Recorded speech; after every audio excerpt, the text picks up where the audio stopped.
ये वाला काफ़ी इंटरेस्टिंग है, इसमें कुछ भी मिस ना करना, ठीक है? कोई भी सेकंड आगे पीछे ना करना, आराम से 2 बारी वीडियो देखना, उसके बाद का देखना आंसर, ठीक है? इसमें कह रहा है एक परपेंडिकुलर ड्रॉ करा है इस पॉइंट से इस प्लेन पे। मुझे इक्वेशन और लेंथ ऑफ परपेंडिकुलर, पहले तो फुट ऑफ परपेंडिकुलर निकालना है और फिर इक्वेशन एंड लेंथ। तो क्या है, मेरे पास एक प्लेन है कुछ ऐसे, एक पॉइंट है मेरा जिसका नॉर्मल ये है n, और एक पॉइंट p है जो कि इस प्लेन में लाई करता है, ठीक है? एक कोई बाहर पॉइंट है मेरा, इस पॉइंट को x मान लेते हैं। गिवन है कि इस पॉइंट x से मान लेते हैं पॉइंट p पे बनाया गया है एक परपेंडिकुलर, ठीक है? फुट ऑफ परपेंडिकुलर होगा मेरा पॉइंट p। तो पहले तो मुझे p के कोऑर्डिनेट्स निकालने हैं, ठीक है? उसके बाद इक्वेशन निकालनी है इस xp की। xp की इक्वेशन कैसे निकलेगी? इक्वेशन निकलेगी, मेरे पास 2 पॉइंट्स हैं, तो अगर पहले तो पॉइंट निकाल लेता हूँ x1 y1 z1, फिर 2 पॉइंट्स हैं तो 2 पॉइंट से इक्वेशन निकल जाएगी, है ना? क्या होती थी equation? x minus x1 by x2 minus x1, ऐसे ही y minus y1 by y2 minus y1 and so on, z minus z1 z2 minus z1। तो अगर पॉइंट निकल गया तो मेरी इक्वेशन आ जाएगी।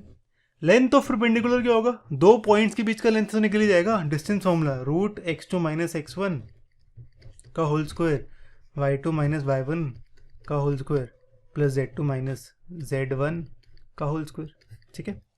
तो बस इंपॉर्टेंट है कि ये पॉइंट निकल जाए किसी तरीके से। और पॉइंट के लिए आप देखो यहाँ पे आपको कुछ दिख रहा है, जो मेरा एक्स पी है और जो नॉर्मल है, ये दोनों मेरी पैरेलल हैं। X P is parallel to N, तो इसका मतलब direction ratio of X P ये इक्वल होगा डायरेक्शन रेशियो ऑफ नॉर्मल के।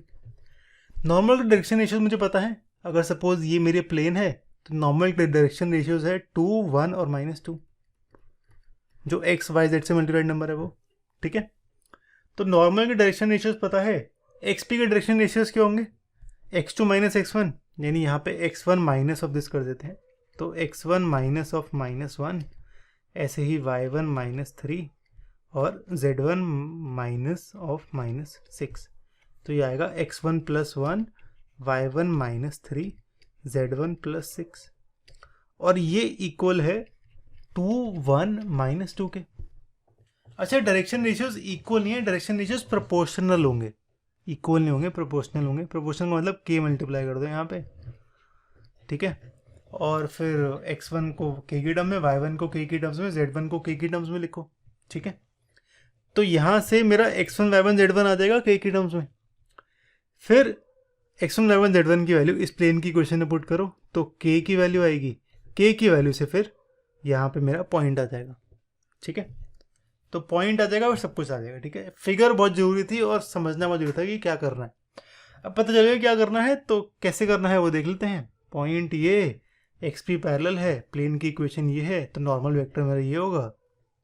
पैरेलल है तो डायरेक्शन रेशियोज प्रोपोर्शनल होंगे, तो एक्स पी के डायरेक्शन रेशियोज होंगे x1 plus 1, y1 -3, z1 plus 6, और नॉर्मल के है 2, 1 -1, तो ये प्रोपोर्शनल है, तो इन दोनों का रेशियो इक्वल होगा k के, यानी ये कुछ ऐसे। तो x1 होगा 2k -1, y1 होगा k प्लस 3, z1 होगा -2k -6। अच्छा, ये कैसे निकाला आपको पता है ना? x1 plus 1/2 equal to k करा, तो x1 होगा 2k -1, ठीक है? ऐसे ही y1 के लिए, y1 -3 इक्वल टू k है, तो ये होगा y1 होगा k plus 3 and so on, ठीक है? तो x1 y1 z1 ही आ गए। अब ये लाई करते हैं प्लेन में, तो इसकी वैल्यू, अच्छा ये गलत लिखा है यार, ये है, ये इसमें पुट करता हूँ प्लेन की इक्वेशन में, तो ये कुछ ऐसे सॉल्व करेंगे तो k की वैल्यू मेरी आती है -2, ठीक है? -18/9 -2 आती है। अब x1 y1 z1 की वैल्यू ये आ गई, तो मेरा फुट ऑफ परपेंडिकुलर यानी p की वैल्यू आ गई -5, 1 -2, ओके? तो मेरा p के कोऑर्डिनेट आ गए -5, 1 -2। x के कोऑर्डिनेट मुझे पता है, तो xp के कोऑर्डिनेट निकल आएंगे x minus x1, y minus y1, z minus z1, x y2 minus y1, y2 minus y1 and so on. तो ये कुछ ऐसे आएगा। ठीक है, आपके आंसर में यहाँ पे प्लस और यहाँ पे माइनस भी आ सकता है, तो वो भी आंसर सेम है। ठीक है, या आप आंसर यहाँ पे भी छोड़ सकते हो, वो भी आंसर करेक्ट है। ठीक है, क्योंकि कांस्टेंट के है ना, आप माइनस वन मल्टीप्लाई करते हो तब भी तो कांस्टेंट थोड़ा सा चेंज हो जाएगा, पर इक्वेशन तो सेम रहेगी। ठीक है, तो फाइनल आंसर ये है। अगेन आपके आंसर में ये माइनस हटा के यहाँ पे माइनस हो सकता है, that is also correct, this is also correct. Okay, length of perpendicular के लिए ये दो पॉइंट्स हैं, तो लेंथ ऑफ परपेंडिकुलर होगा इन दोनों के बीच का डिस्टेंस, ये हम निकालेंगे तो ये आएगा √36 यानी 6 यूनिट्स। तो मेरा यहाँ पे लेंथ सब कुछ निकल गया। ठीक है,